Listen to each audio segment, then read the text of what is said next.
Today I want to talk a little bit about the raw food diet, and I know I've talked on and off about this over the last year or two since I've been delving right into it, but So what we have here today, we have Fran, who actually lives around the corner from me in Brisbane, Australia, and today I'm going to give her my opinion on Fran's raw journey and why it's so common for people to blame sugar for their problems when actually it's the fat. Now let's listen to Fran's story as she explains it to us. And I'm passionate about doing this because so many people go, I tried that raw food thing, I went to America, I followed all the gurus, I bought thousands of dollars of products, I did cleanses and fasts and sweat lodges and ayahuasca ceremonies, and I'm worse off than I was at the start of it all, or I'm not better than I wanted to be, and I've got weight issues, I've got fatigue issues, I'm addicted to crackao, what's going on here? The raw food thing, it's dogma, it's not real, it's we need to eat grass-fed animals and do what everyone else is doing.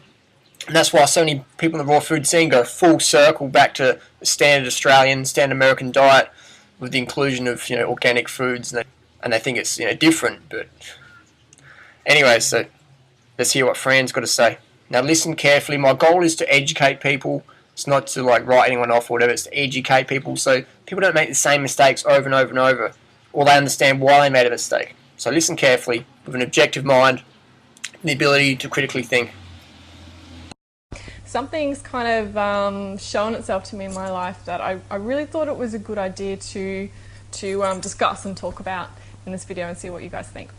So as you probably know, I have a very, very sweet tooth. I've always had one. I remember even when I was a little kid. Here's the biggest mistake, the first mistake, and the most popular mistake is, I've got a sweet tooth. My teeth are sweet, I'm addicted to sugar. I'm a sweet tooth. It's bad. It's sort of my personality. I need sweet foods. I'll tell you what, there's not a single person on the planet who doesn't enjoy sweet foods. And even if people say, oh, I eat mostly savoury, I don't eat sweets. You open up their pantry, you go, oh, there's chocolate in here. Open up the fridge, say, oh, there's ice cream in here. There's sweet yogurt in here. Oh, wow, there's lollies and candies and cookies and biscuits and cakes and all sorts of things. You don't like sweet foods. Oh, I don't eat those. That's right, you have them in your freezer in case the burglar breaks in your house and has a sweet tooth. Because we live in a society where people aren't proud to be sweet tooth people. In actual fact, every cell in the human body runs on glucose. So be proud of your sweet tooth. Embrace it as part of your human physiology. So when I launched myself into a raw food diet for the first time, being 100% raw vegan in the beginning of last year, so that was January last year, I was eating a lot of desserts and a lot of fruits. I was eating desserts probably 2-3 times a day easily because I just love them, and I thought it was kind of healthy. I thought agave, then I didn't realize that agave was so high in fructose, and I was having a lot of agave thinking, yeah, this is great, it's healthy, I can eat it. Plenty of honey and loads of dates, so I was having a lot of sweet food, a lot of the sugars. So Fran totally forgets that most of the calories coming in these sweet desserts actually come from fat, and the rest come from refined sugars, and occasionally you have a few recipes with dates. So Fran was quick to assume it was the sugars in the fruit, when in actual fact she's consuming refined sugar in honey and agave, and consuming a whopping amount of fat. Most raw fooders, especially newbies, they consume over 60% of their calories from fat. People say, Harley, no, that's not true. I'll show you one of the most popular raw food recipes out there. It's banana macadamia nut fudge cookies. And we got a cup of raisins, 1 cup of walnuts, 1 cup of macadamias, a cup of bananas. So people might think, oh, that's all fruit. There's lots of fruit and there's a bit of nuts. Let's do the caloric breakdown. Again, my intention here today is to educate. So we have all the calories. Chronometer is a great little thing to download. And if you look at here, we have over almost 70% of the calories coming from fat.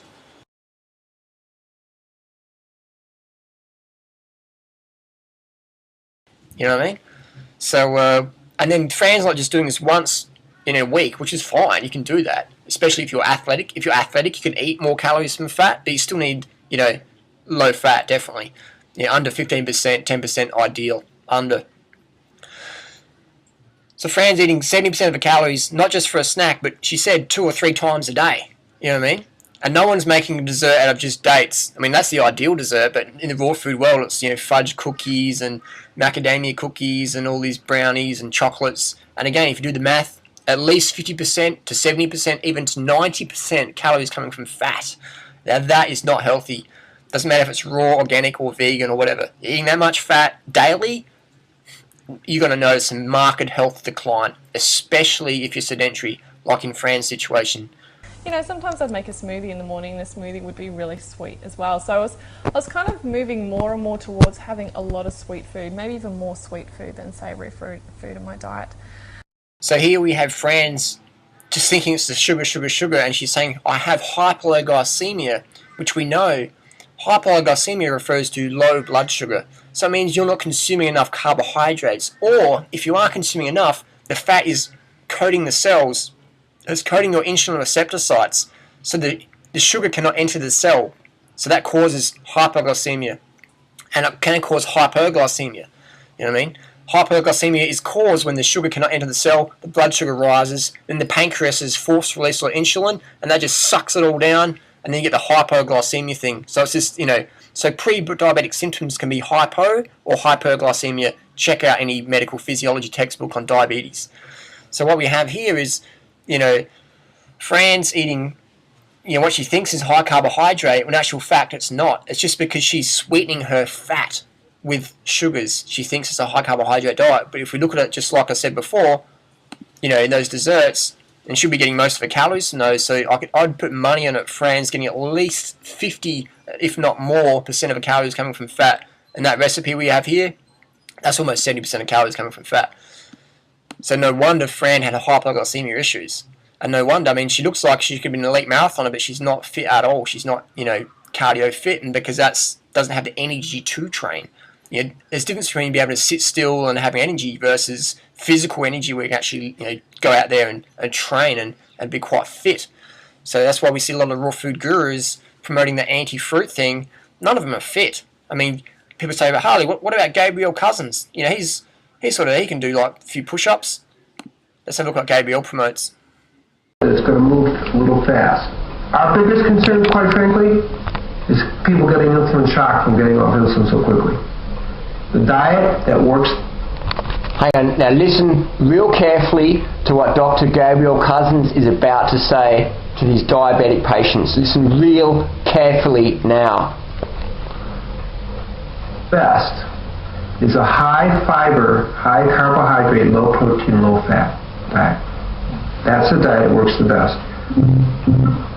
Hang on, did I just hear right? Did Dr. Gabriel Cousins just say high fiber, high carbohydrate, low protein, low fat? Nah, I heard wrong, didn't I? Let me rewind that.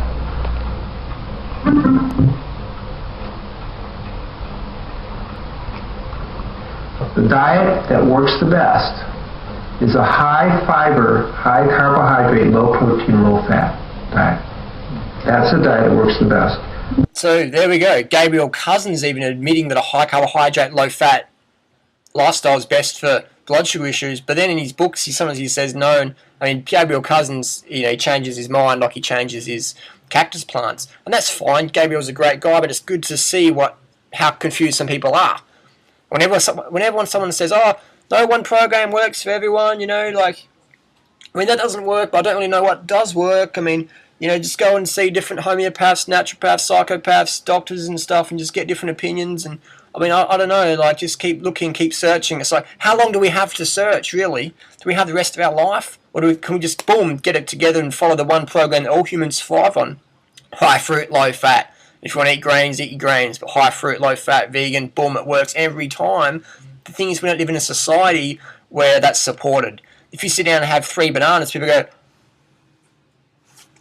they start freaking out. But if you make a little raw food dessert with 2,000 calories in it, and it's, just fits in your plate, and you eat that, people don't really know how many calories are in there. They just go, oh, you're having a reasonable portion amount, that's okay. But if you have like half a watermelon with 500 calories in it, people go, half a watermelon? You're overeating! You know what I mean? So we don't live in a society where it supports the 811 style, the fruit eating style, and I accept that. That's the main reason people don't do well on it, is because they undereat, because they listen to the status quo. They don't understand calories. You got to count calories so you're getting enough. Otherwise, you'll obey the status quo portion sizes. You know what I mean? If I obeyed my conditioning from the past, I'd only eat 3 bananas per meal times 3 meals a day, it'd be like 900 calories a day. Can you imagine 900 calories a day? You know, and people are doing this in the raw food scene. They're eating 900 to 1500 calories a day. They're getting dropped off the deep end in a couple of months and going, oh, I tried that raw food thing. I was mega disciplined. I was eating so much fruit, even though it's only 900 to 1500 calories a day, eating so much fruit. And everyone sat around me and said, I'm eating too much fruit. And, you know, no. And you ask them, how many calories did you eat? Oh, heaps. You know, it's like, how many did you eat? I don't really know. I don't count calories. That's your problem. You don't count calories. So when someone sells you a raw food bar, you wouldn't have a clue how much fat's in it. You wouldn't have a clue how many calories you're getting. You know what I mean? And then when you're trying to eat some fruit, you wouldn't know how many calories you're getting.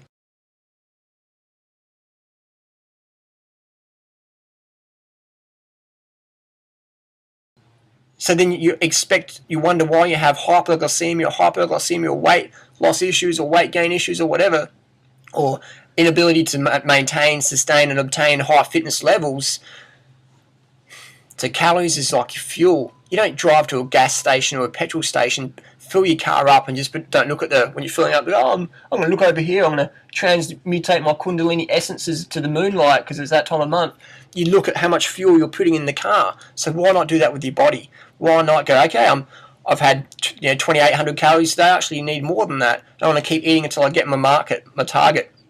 Because society says not to do that. Society says, just stop when your plate's empty. Don't go back for seconds. You're a pig. Just cram as much high-fat grease food on your plate. And if you're raw food, to do the same. Cram as much high-fat grease on your plate and just have one plate. Just pile it up as much as you can.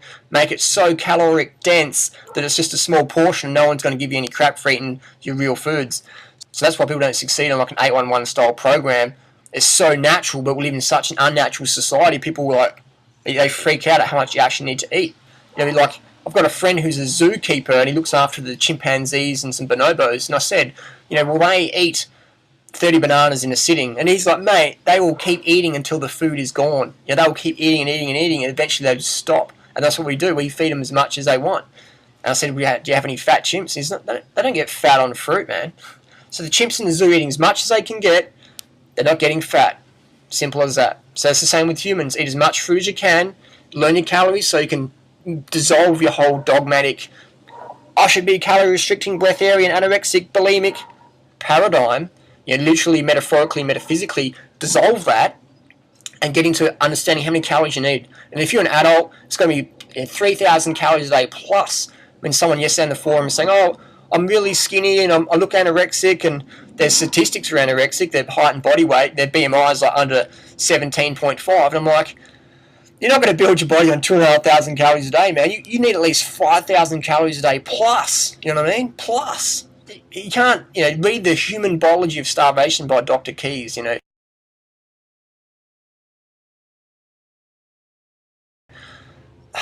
So I understand people go, oh, Harley, that's too much work and that's inconvenient, counting calories.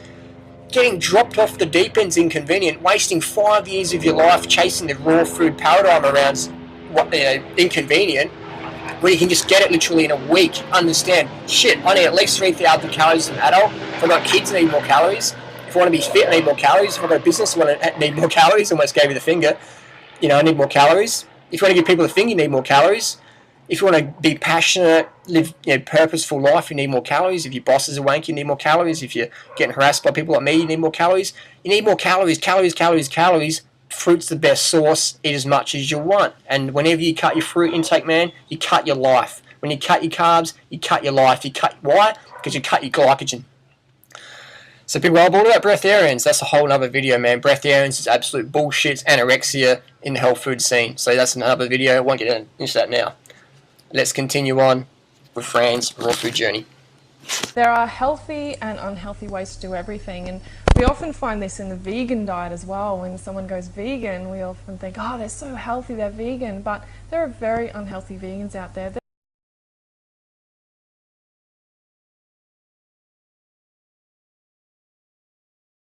There are vegans that eat high sugars, high carbohydrates, and high fat, so they really get into the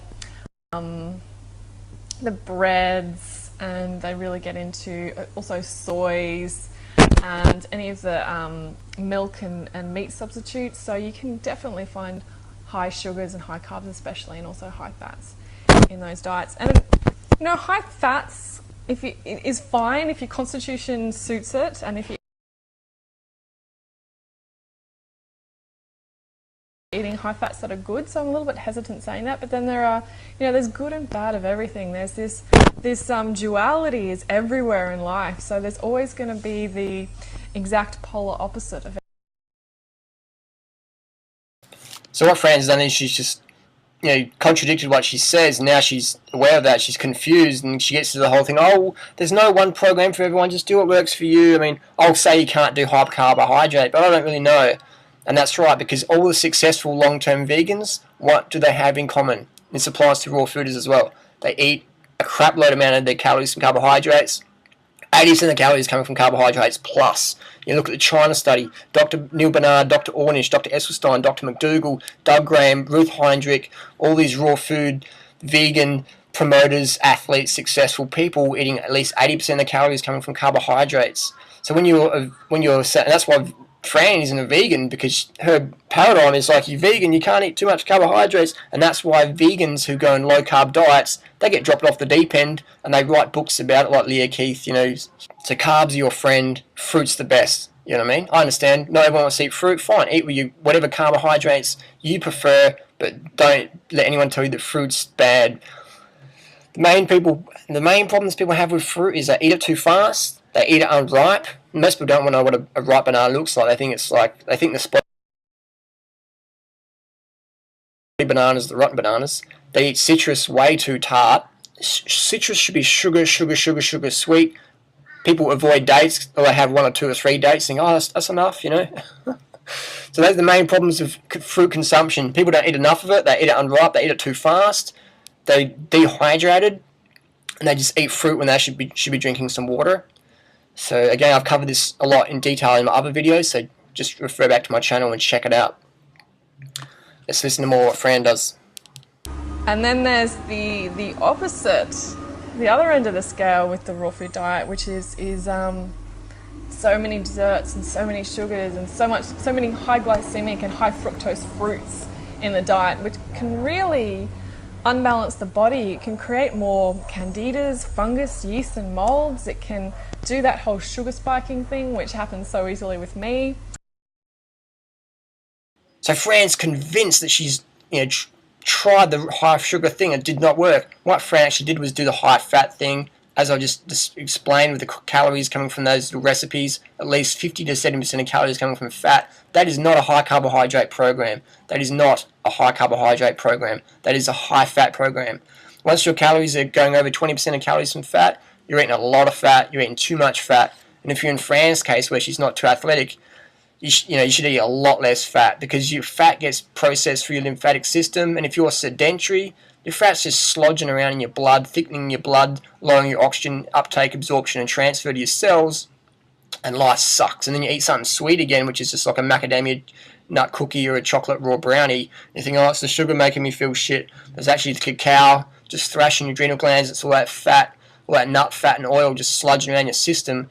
Then you think, oh, maybe I need to eat animal products to get some energy because I'm pretty tired, and yeah, you know. So again, so Fran is like the other people. Go, I tried that high sugar thing. They tried the high fat thing. Or if people go on the 811 program and you ask them, how many calories a day did you eat? Oh, heaps, man, heaps. How many? I don't know. I don't count calories. So you're under eating then. No, I was eating heaps. My grandma said I was eating too many peaches. You know, my next door neighbour said I was eating too many watermelons, man.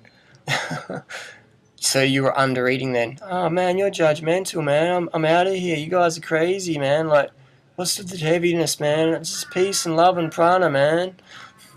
That's what happens when people get like undercarbed. They get all like floaty, airy, fairy, spiritual, spacey, wacy, tripped out, kundalini, chakra balanced and imbalanced.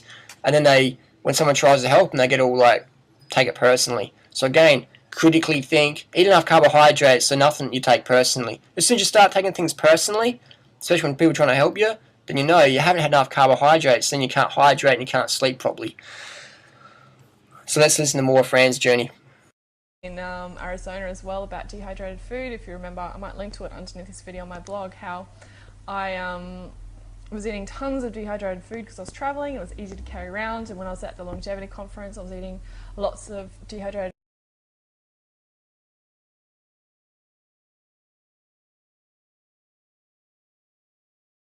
food as well, just because it was easy to access. And I really increased the Vata in my body so much. I went really spacey. My digestive system went completely out of whack, and I just didn't feel quite right.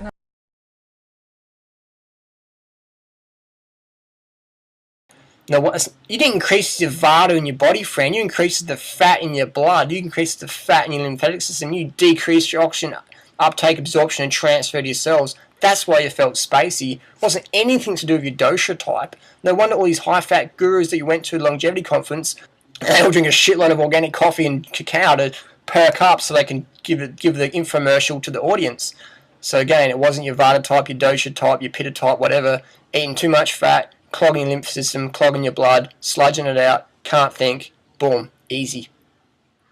So all you needed to do was get rid of all your crackers and nuts and just hit the fruit and greens, get sufficient amount of calories, keep your diet under 10% total calories of fat, learn calories, it's grade 2 maths, and you will smash it.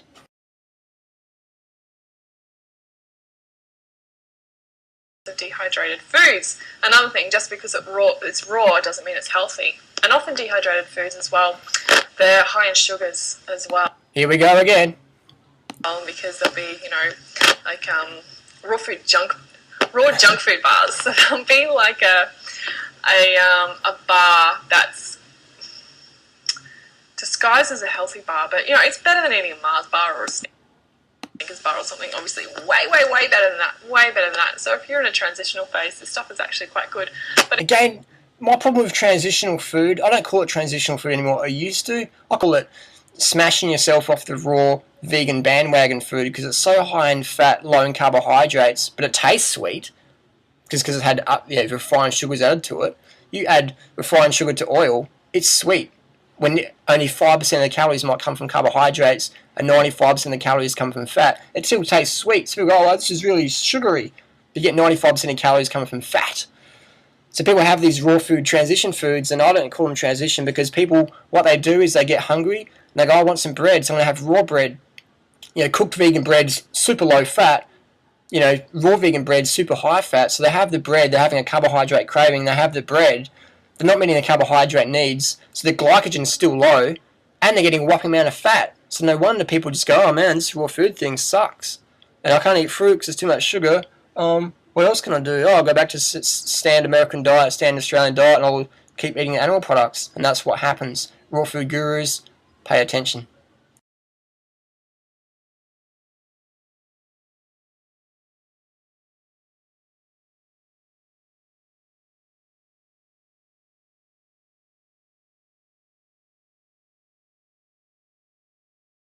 Again, friends of the mindset, fat's good, it's cool, and sugar's your problem. So what if Fran doesn't get out of this mindset, this paradigm, she's just going to destroy her health, have constant cravings, emaciation, binge-prone depression tendencies, chronic fatigue, stimulant dependence, questioning of vegetarian or vegan ethic or whatever she's choosing, and just confused and at the will and at the whim of all these marketing gurus out there who know exactly what they're doing, man. These guys know exactly what they're doing. They promote the low-carbohydrate diet, and then they come in with all these anti-venoms and elixirs and superfood symptom curers, like stimulants like maca, cacao, reishi, ayahuasca, MSM, animal products, deer placenta, ant extract, colostrum, all these things to try and help people snap out of the fat coma, the carb deficiencies, the glucose exhaustion, because they're eating low-carbohydrate diets. The organic coffee's a trend now. Everyone's trying to get into the organic coffee and stuff like that. And I'll tell you what, man, if you need drugs to get through your day, you're eating wrong, man. And you're not eating enough carbohydrates. You need more sleep. You need more hydration. And dosha type, people go, oh, but my dosha type doesn't allow me to eat bananas, man. So, man, if your dosha type doesn't allow you to eat sweet, juicy fruit like bananas and oranges and mangoes, man, that's not natural. That's like some dogmatic. Dogma means opinion. Bananas are from nature, man. You can peel a banana, you can eat it, it tastes good, you don't need to cook it, prep it, spice it, slice it, boil it, broil it, toast it, microwave, fry it, radiate it. You just peel it and eat it, man. That's nature. You don't walk up to an animal and just peel it and eat it. You walk up to fruit, you peel it, eat it. Don't worry about your dosha type, man. That's just some bogus system created by the human ego that has no place in nature. Imagine walking up to a peregrine falcon and walking up to the falcon and going, Falcon, you're eating that chicken, but your dosha type is different. You know what I mean? How come horses don't have different dosha types? How come horses, if they're big horses or little horses, they eat the same? A big horse just eats more. A little horse just eats less. A pregnant horse eats more. How come horses don't have different dosha types? How come dogs don't? You know what I mean? How come sheep don't? How come goats and chickens and rats and bison, they don't have different dosha types? They all eat the same food for the same given species, regardless of where they are on the planet. A bonobo chimpanzee in a zoo in Norway will eat the same diet as the bonobo in Sydney, Australia, or the bonobo in the jungle, in Africa. The exception being maybe different variety of plant foods, but they will have the same amount of calories, the same caloric ratio nutrients of carbohydrates, proteins, and fats. Exactly. The chimps in the zoo in Norway don't get fed mustard seeds, sardines, and brown bread, because that's what's local to that region. They get fed what physiologically designed they're adapted to. So changing your diet because of what some book wrote, that's dogma. Changing your diet to what your physiology speaks to you with your hands, teeth, claws, digestive system, and your heart above all, that is not dogma. That is physiology. That is fact. Follow your heart. Follow your sweet tooth. Get rid of the fat gurus selling you bullshit and start listening to the common sense. Thanks for watching.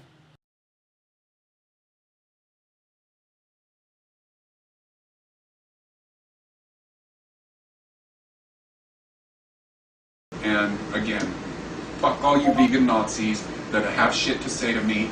I don't fucking care what you say, lies that I am God. We are God, all of us. Fuck you vegan Nazis. Last video I did, I realized I forgot a major important ingredient in the chicken tartare, and that is royal jelly, because that gets rid of all the possibility of bacteria and all that stuff.